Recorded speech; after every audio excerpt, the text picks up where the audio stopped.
Welcome to Rooftop Perspectives, inspiring Christ followers to join Jesus in his mission in their everyday lives. Welcome to Rooftop Perspectives. My name's Michael Brewer. And I am John Whaley, and it is an honor to have all of you with us today. And Michael, it's good to see you again, my friend. Oh, it is good to be back into a normal environment after John knows we were out without electricity at our home for almost 3 weeks, and it's just nice to have everything working. Up here in my office area where we do this, I've had no air conditioning for 3 weeks. So it's been a cruel place to have to sit.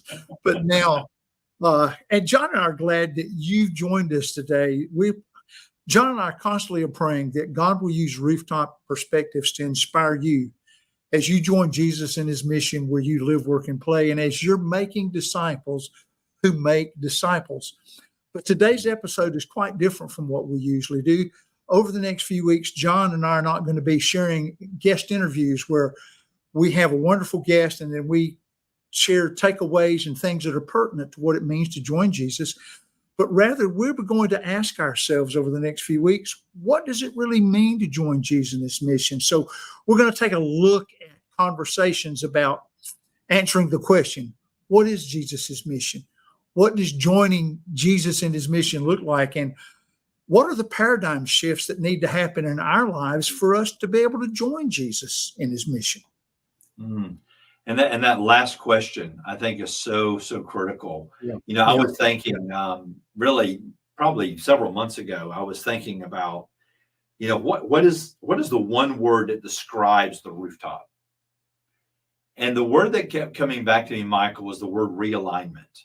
When you really take a close look at what we do, our mission is really calling the church back to God's heart and helping the church realign its heart to God's heart for the lost, the last, and the least. And to begin helping people realign their sight so that they see what God sees when they look at the places where they live, work, and play. That's really what we're all about. What are some of your thoughts on that?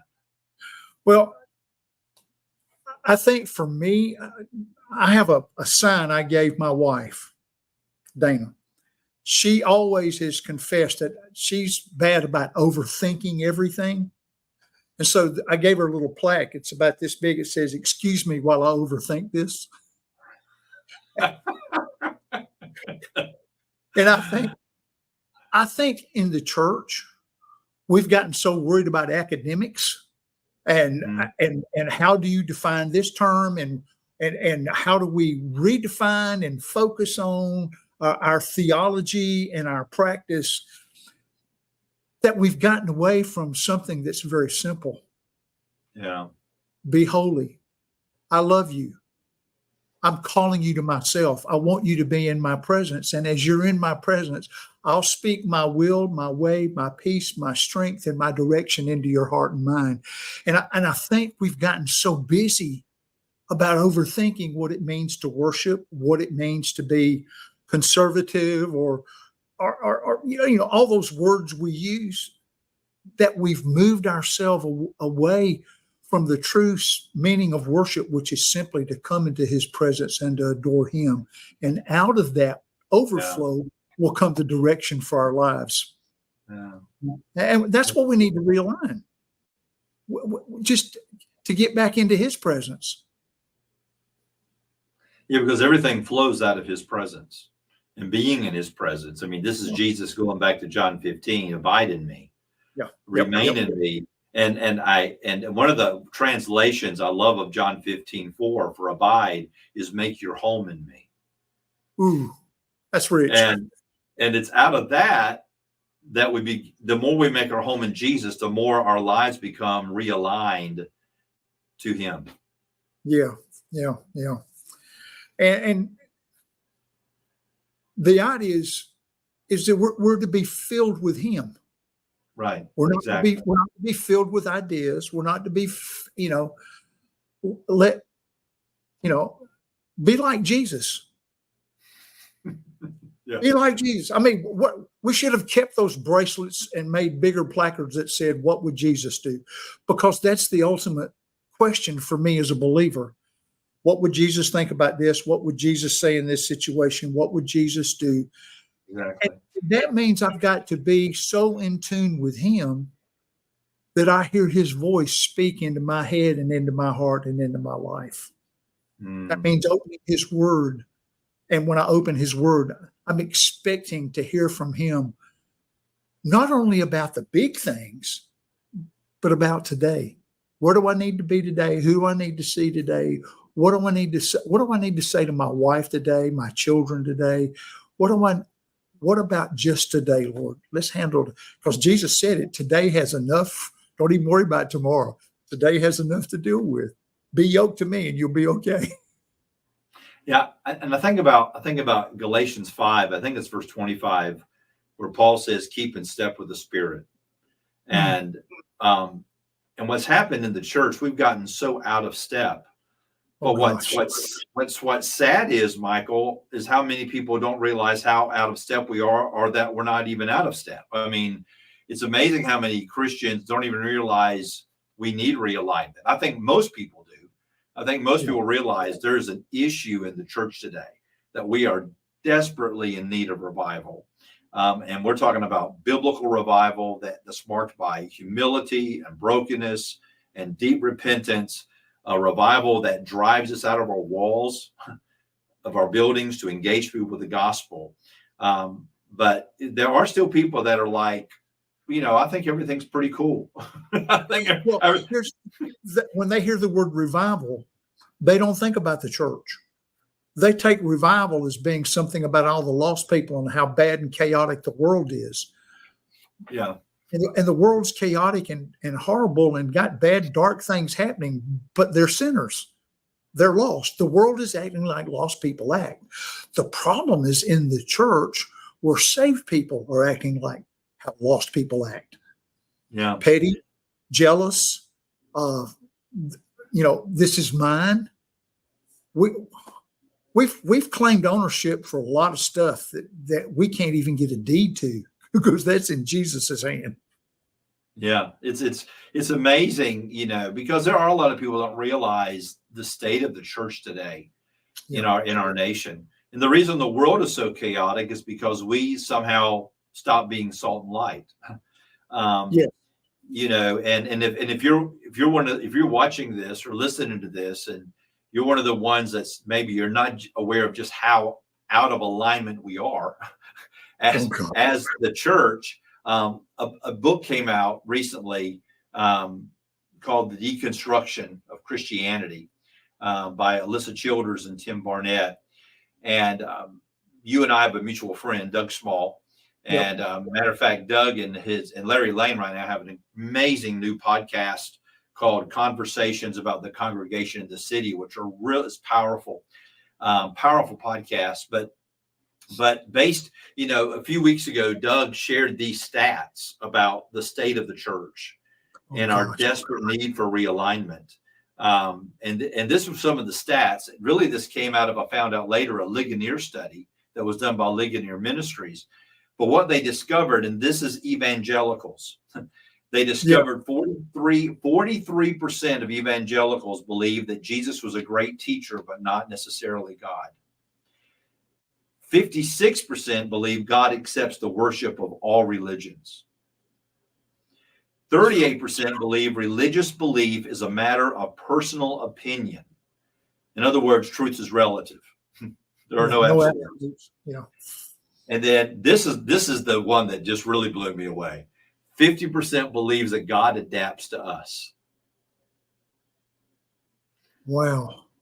That we don't adapt to God, God adapts to us, which of course now you're questioning the sovereignty of God. I mean, now you've spelled God with a little g. Yes, exactly. So, when you think about those stats, what are some of the thoughts that come to your mind about the state of the church? Well, we need to redefine the word evangelical. If this is where evangelicals stand, we have to come up with a new word because that's not Oh, now I'm fixing to use a word. That's traditionally not what evangelical means. Exactly. That's non-evangelical. That's almost non-Christian. That's out there in the world. That's spiritualism. Speaking of God in those terms is not even Christian application or Christian doctrine. It's certainly not biblical. Well, yeah, and the thought comes to my mind: if that's the stats on where evangelicals stand, what does that say about the rest of the denominations and the main line and others outside? They're still part of the Christian family, but they wouldn't be considered an evangelical church. That's that's what concerns me, and I think it really speaks to.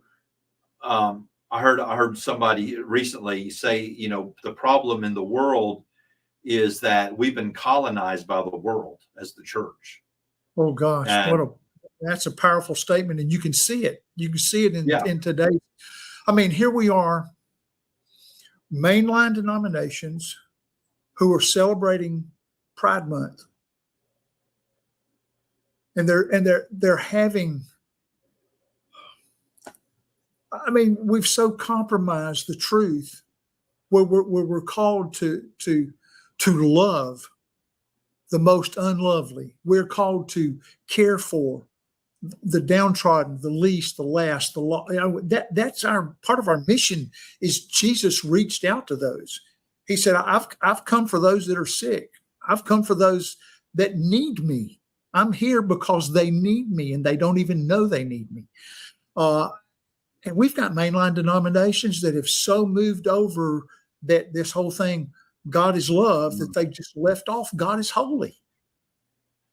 And when you leave off God is holy, you get to a God that you spell with a little g. Yeah. Well, I mean, it's obvious. I mean, we're in a place where the church is out of alignment with God's heart in so many ways. And that brings us back to the ministry. I mean, the whole mission of the Rooftop is helping the church, again, realign their heart to God's heart, and helping churches pursue a path of realigning our hearts with God's heart so we can be people who are fully joining Jesus in his mission in our everyday lives, people who go beyond the walls of our comfort zones, our church buildings, to build relationships with people, where we live, in our neighborhoods, the places where we work, the places where we socialize. The question is, what does that path look like? Where do we begin? And of course, the answer is found here, and it's found specifically in Acts 10, which is the biblical foundation of the rooftop, the story of Peter on the rooftop and his interaction with Cornelius. Because when you look at Acts 10 and 11, I mean, Acts 10 and 11 is the story of realignment in the life of Peter and realignment in the life of the early church. We all know the church was growing by the time you get to Acts 10. I mean, the church has exponentially grown. But they were still out of alignment. I mean, they were still out of alignment with God's heart and God's will. Matthew 28, Acts 1, Jesus was pretty clear that I want you to be my witnesses to the ends of the earth. I want you to make disciples of all the nations. But as we know, they were only engaging with other Jews. Yeah. They were only talking to people who were like them. So what was the issue there, Michael? Why was that happening? Oh, gosh. If you go back to the root of all this, we go back to Genesis to Abraham. Yes. Abraham, Isaac, and Jacob. And Jacob, who becomes Israel. God's blessing is going to come through this. I mean, we get to the sinfulness of Abraham. Remember when Joseph's brothers sold him into slavery? They sold him to the Ishmaelites and the Midianites. Ishmael and Midian were the two sons of Abraham from Hagar and from his late wife after Sarah. They didn't have any of the promise down through them. So they're the ones that his brothers, I mean, it's pretty much like long lost cousins when they sold Joseph into slavery.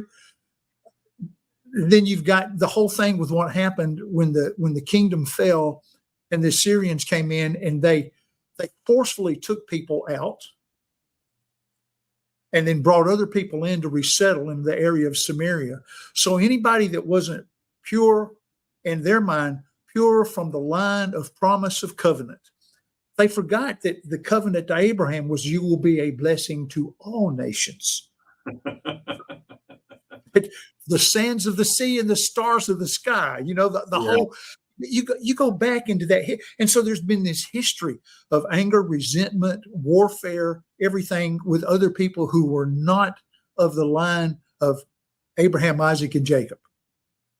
And so now we're down to the point, at this point in history, when it has filtered to anybody that's not of Jewish heritage, is outside the love of God, the plan of God, being the chosen of God. This had become a moment of pride.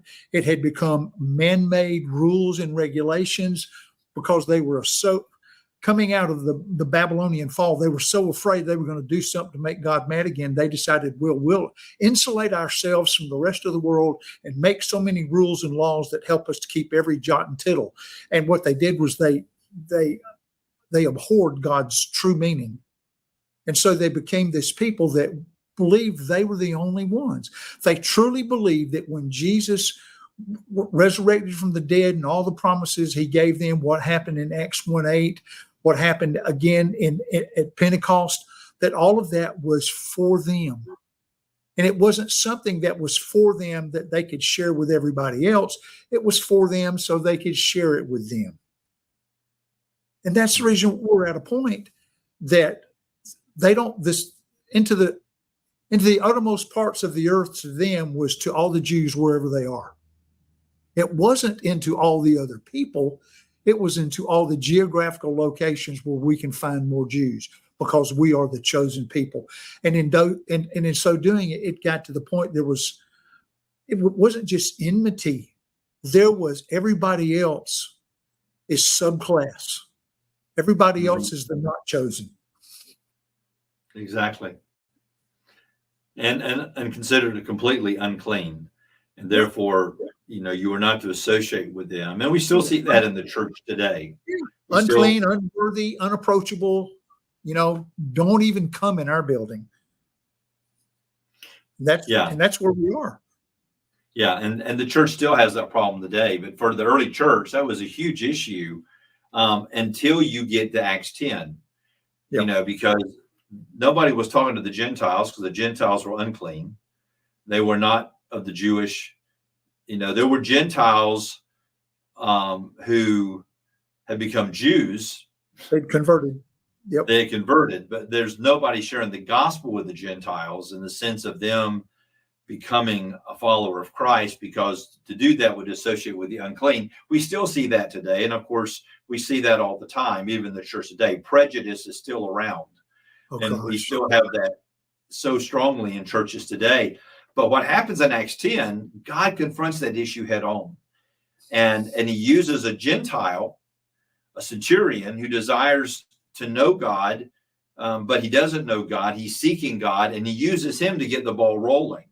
But here's the thing that we need to see that many people miss when they read this story. And this is where the path begins. Yeah. Is that the entire story of Acts 10 takes place in the context of prayer. Yes. Most people do not see Acts 10 and 11 as a prayer story, but it is. Yeah. It begins in verse 1. At Caesarea, there was a man named Cornelius, a centurion of what was known as the Italian regiment. He and all his family were devout and God-fearing. He gave generously to those in need and prayed to God regularly. And then it's in the midst of his prayer time, it says in verse 3, that he has this vision and an angel comes to him and says, Cornelius. Yes. And then you get down to verse 9, and verse 9 begins about noon the following day as they were approaching the city on their journey. Peter went up on the roof to pray. the whole context of Acts 10 takes place in the context of prayer. And so as we start talking about this journey, which we'll discuss this over the next several weeks or months, however long this conversation takes. But I think today we want to really just focus in on the journey to realignment always begins in prayer. Yeah. For Cornelius, it was a realignment that led to salvation. For Peter, it was a realignment that led back to the heart of God. And that's where the journey always begins, is prayer. And your thoughts on that, your takeaway. Well, I think it goes back to, excuse me, where we were at the beginning, is the church has so overthought who we are and what we're about that we've gotten away from coming into his presence and getting our directions for today. We think we have today's direction. We've got so many plans going on between all of our committees and all of our plans, and not just in the local church, but in the associational church, the regional church, the different conferences, whatever denomination you're part of. We've got all these great plans, and they're our plans. And the way we do go about it is, okay, God, this is what we're doing. Would you please bless us? Instead of, God, we know if we do what you want us to do, we already have your blessing. What do you want us to do? It's coming back to worship. It's coming back to being in God's, it's coming back to the most simplest of truths. And that is, God desires, like he had with Adam and Eve, to be with us in the cool of the morning and in the evening and spend a day of fellowship with us so that we know him as he knows us. Yeah, that's where it all begins. And I think, and again, when you were saying that a moment ago about how we come to God with our plans and say, God, to bless us, that goes back to, we want you to adapt to us, God. To us. And prayer, yeah. And prayer is us adapting to God. I think most people, they don't understand, they misunderstand prayer in the sense that prayer, the heart of prayer is not petition. We think prayer is coming to God with all of our needs, asking. The heart of prayer is communion. The heart of prayer is worship. Doug Small often says, because Doug teaches so much on prayer, and one of the phrases that Doug said years ago that just stuck with me is, prayer is not something we do, it is someone we are with. And we forget that, prayer is where we align our heart with God's heart. Prayer is where we come and we begin to come into the Word and see what God's heart is. And we begin to pray the scripture and align our heart and repent in those places where we're out of alignment, as we allow the Holy Spirit to speak into our lives and show us where we are out of alignment. And this is that journey. In Acts 10 is the realignment beginning to take place. And again, I think it's so funny that God begins the whole process with a Roman centurion, and the whole journey begins with him, which I'm sure when, Luke wrote Acts, and I'm sure when Acts was being read, when they got to Acts, what we call Acts 10, of course, there were no chapters and verses in the original text, but when they got to this story, I'm sure for the Jews, this was quite a shocking revelation that God would use an unclean Gentile as the instrument to get the Apostle Peter back to where God wanted him to be. And it's so critical. I think for me, when you talk about prayer, and this is a thought happened while you were saying it, when I think of prayer, you go back so much in the Psalms of David, because almost every time David's writing a psalm, it's out of his prayer experience. And he's so transparent about the things that are wrong, about his attitude, his anger, the things that are happening where his life is chaotic. But yet he's never praying so much for Israel. He's praying about David. The king who's going to lead the nation isn't praying about the nation.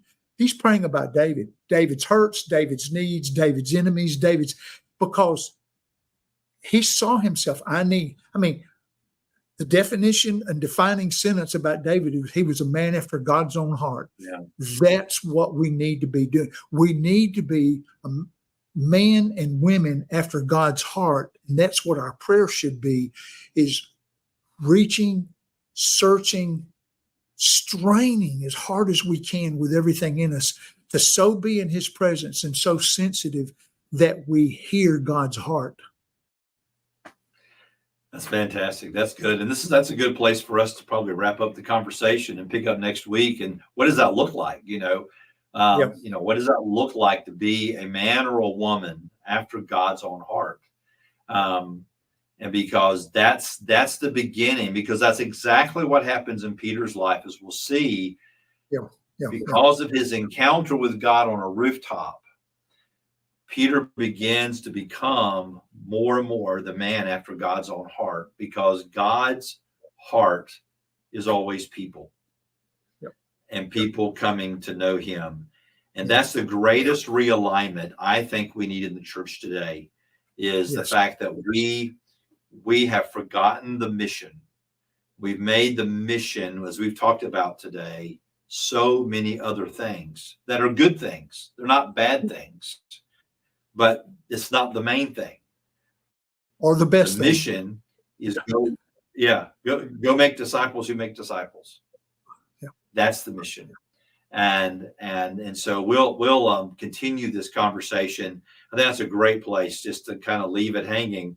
So what does it look like as we begin this journey of realignment? We know it begins with prayer. But what does that path look like if we're going to become truly people after God's own heart? Which means that we are people who are joining Jesus in his mission. Amen. So I hope this has been a helpful conversation for you. Trust me, we have notes in front of us, but we didn't stay with them. We're just having this conversation, and we're inviting you in each week just to hang out with us and to join us in this conversation by listening and thinking and praying into some of this. And we just want to encourage you, even in this next week, you'll be praying into, God, where am I out of alignment? Where do I need maybe to spend more time listening? Because we need to remember, prayer, I'm learning this, Michael, as I get older. Prayer is more about listening than talking. And that's where the alignment begins to take place. So I hope this has been a healthy conversation as we begin this journey, and what does it look like to join Jesus in his mission.